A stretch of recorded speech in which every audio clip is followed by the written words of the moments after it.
Right, in this video I want to talk about what kit kind of expect to take with you, maybe if you're seconding someone on a trad climbing day out or a multi-pitching day out, okay? So maybe you're with someone who's got a trad rack, you're still maybe new to it and you want to know what kind of kit you should have. Well, the first few things would be good for you to buy. So a good sized rucksack's always good, so you can fit everything inside it. This is about a 35-litre one. The other thing you really want to do is invest in a good helmet, okay? Nice and lightweight, wear it on your head all day long, okay? You want a good climbing harness. I go for one with about 4 to 5 gear loops, loads of adjustability, nice and padded. Now, climbing shoes, for trad climbing, you might be wearing these longer than your sport climbing or bouldering climbing shoes that are quite aggressive.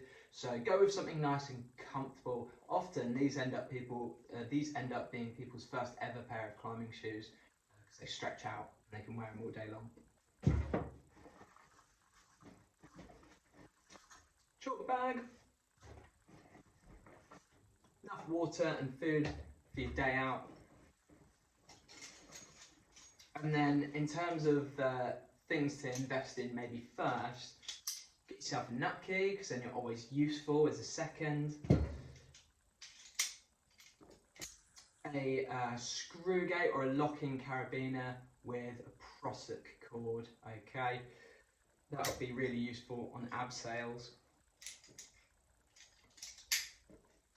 A nice chunky wide HMS style carabiner, locking one, and a belay device. For climbing outside trad, multi-pitching, you can leave the gree-grees behind and stuff. Just go with a simple kind of tube style one. That's really good.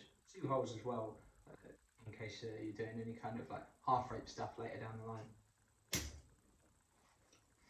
A sling and another locking carabiner as well. This is a 120cm long sling, or shoulder length one, like that. Okay. Again, really useful as a means of securing yourself, maybe at an abseil station before you ab into a sea cliff or somewhere like that. You can do quite a lot of stuff just with one sling.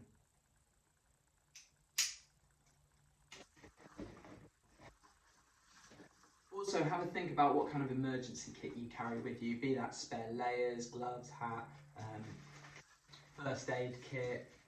Little means of shelter is always a good idea. In here I carry a very micro first aid kit based on what I think I need. Spare head torch and a little survival blanket as well.